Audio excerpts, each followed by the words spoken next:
In 711, a Muslim army of 7,000 crossed the Strait of Gibraltar. 3 years later, they controlled 90% of Iberia. The war to reclaim it lasted 781 years, ending in 1492, the same year Columbus sailed. Yet almost nobody treats it as one of history's most consequential conflicts. How it was really fought across 27 generations begins with a kingdom that collapsed in a single afternoon. Tariq ibn Ziyad landed on the southern coast of Iberia in the spring of 711 with about 7,000 Berber soldiers.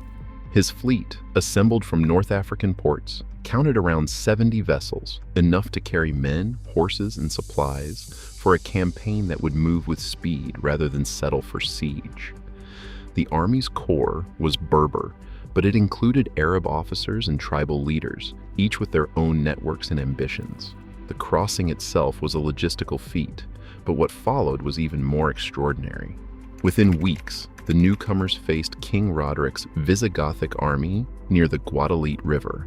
The battle ended with Roderick's death and the collapse of the last unified Visigothic resistance. Arabic, Latin, and Berber sources disagree on the numbers. Some claim the Visigoths fielded 100,000 men, others suggest far fewer, but all agree on the outcome. Tariq's force, outnumbered and relying on rapid cavalry maneuvers, shattered the Visigothic line and seized the momentum. The campaign did not unfold as a single sweeping conquest. Instead, it moved city by city, often through negotiation. Some Visigothic nobles defected, offering tribute or safe passage in exchange for their lands. Others saw opportunity in the new order. Musa ibn Nusair soon reinforced Tariq with another 18,000 troops, and together they pressed north, capturing Toledo, Cordoba, and Seville. By 714, Muslim rule extended over roughly 90% of the peninsula, leaving only the mountainous north beyond their grasp. This rapid advance was not simply the triumph of one faith over another. It was the result of fractured loyalties, local deals, and a willingness to exploit the divisions left by the old regime.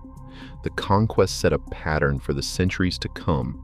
Power would shift not just through force, but through alliance, betrayal, and the constant negotiation of survival. In the shadowed valleys of Asturias, a small band gathered around a figure named Pelayo. Their numbers, by most modern estimates, hovered near 400, hardly an army, more a cluster of local fighters clinging to the steep passes above Covadonga. Against them stood a Muslim column, perhaps 5,000 strong, though later chronicles would inflate this figure to impossible heights. The encounter itself left little trace in the archaeological record. No mass graves, no shattered weapons, only the enduring silence of the mountains and a cave that would become a shrine. What happened in that gorge was not a sweeping victory, but a stubborn refusal to yield. The Muslim force, likely a raiding party rather than a full-scale army, pressed into the narrow defile and met resistance from men who knew every rock and ledge. The terrain did more than the sword. When the fighting ended, Pelayo's group survived, and the Muslim detachment withdrew. For the Umayyad governors in Cordoba, this was a minor setback, barely worth recording. Yet over the next century, the story of Covadonga grew far beyond its modest origins. By the time the Chronicle of Albigense was compiled around 893, the event had become the foundation stone of a new Christian kingdom. Chroniclers claimed Pelayo was a nephew of the last Visigothic king, linking him to a lost royal line and casting his stand as the spark of a centuries-long reconquest. Later writers spoke of miracles and angelic intervention, swelling the numbers on both sides to tens of thousands. The myth hardened. A handful of survivors had, by divine favor, halted the tide of conquest. This was less about what happened in a single mountain pass, and more about what people needed to believe. Covadonga became a rallying cry, a proof that resistance was possible, and a tool for later rulers who sought legitimacy in a fractured land. The story's power lay not in its military significance, but in its ability to anchor a new identity, one that would be invoked, reshaped and weaponized through centuries of war and shifting alliances. In the aftermath of conquest, local rulers across Iberia faced a new political reality. Survival depended less on faith than on negotiation. In 712, Theodemir, a Visigothic lord in southeastern Spain, struck a written agreement with the Umayyad forces. The Treaty of Tudmir allowed him to keep his lands and his followers in exchange for an annual tribute, grain, wine, and currency. The terms were clear. Theodemir would not harbor fugitives or aid enemies, and in return, his people would be left in peace.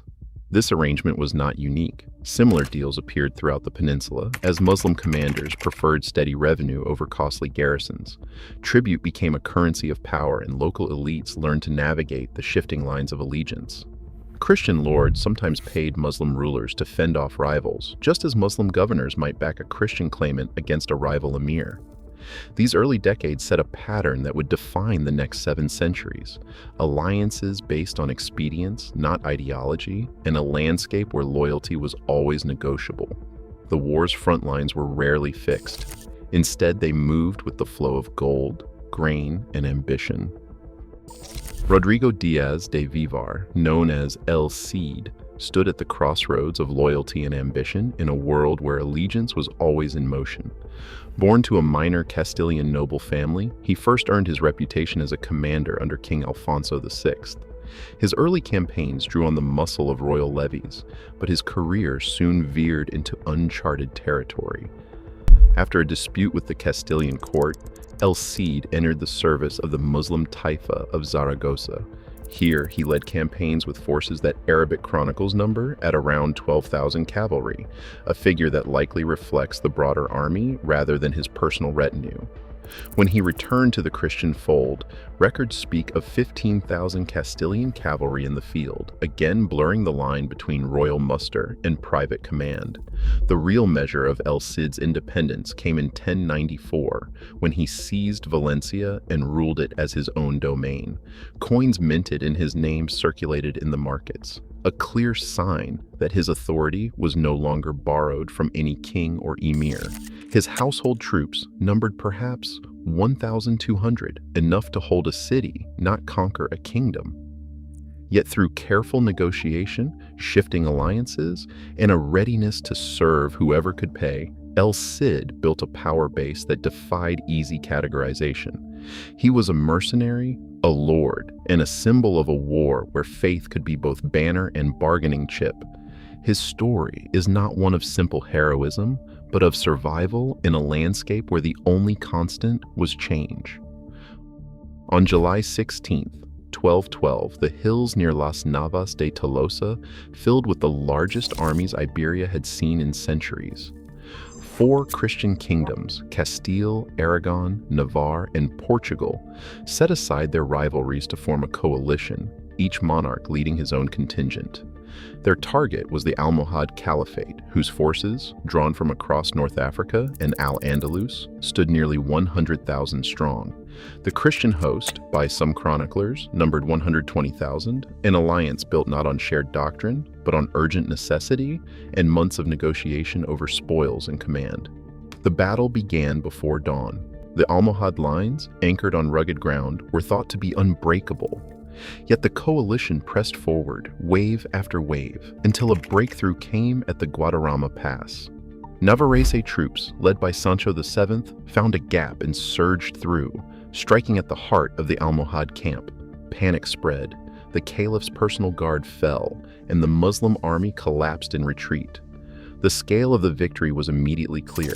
For the first time, a united Christian front had shattered the strongest Muslim defense left on the peninsula. The defeat broke Almohad power in Iberia, leaving only the south, soon to become the isolated emirate of Granada, outside Christian grasp. After centuries of fragmented campaigns, Las Navas de Tolosa proved that coordinated force could tip the balance of the entire struggle. Granada's survival after 1238 depended less on battlefield victories than on a delicate balancing act. The Nasrid rulers kept their independence by paying tribute, parias, to Castile, a sum that could swing from 5,000 to as much as 70,000 gold dobla, depending on the threat of invasion or the leverage of negotiation. These payments drained resources but bought time, allowing the emirate to fund the construction of the Alhambra and maintain a flourishing court. Yet behind the palace walls, unity was fragile. Dynastic feuds and succession crises plagued the Nasrid elite from the late 1200s through the 1400s, with rival claimants competing for power and often inviting Castilian intervention as a way to settle internal scores. The fiscal strain of tribute, combined with constant infighting, eroded Granada's ability to sustain its defenses. By the late 15th century, this web of economic dependency and elite rivalry left the last Muslim kingdom in Iberia exposed, its fate increasingly shaped by forces beyond its control. The marriage of Isabella of Castile and Ferdinand of Aragon in 1469 created a treasury unmatched by any previous Iberian ruler. Together, they redirected nearly a third of all royal revenue, about 30%, into a single, relentless campaign against Granada. This was not a feudal levy, but a centrally managed war machine. Over 10 months, a force of 150,000 soldiers, drawn from across the United Crowns, encircled the city. The logistics were staggering: grain, gunpowder, and pay for each regiment, all tracked by royal accountants. Inside Granada, Sultan Boabdil faced not only the Christian armies, but years of internal Nasrid disputes and the exhaustion of a kingdom bled by tribute. On the 2nd of January 1492, after weeks of negotiation and the formal signing of surrender terms, Boabdil handed over the keys of the Alhambra. The last Muslim ruler of Iberia departed quietly, his authority undone not simply by arms, but by the machinery of state finance and the weight of a war that had outlasted dynasties, languages, and faiths. Centuries of shifting alliances, not just swords and faith, shape the world we inherit. Today, the legacies of the Reconquista still echo in borders, identities, and fault lines across continents. History's longest wars rarely end. They change form and demand that we recognize their consequences in our present.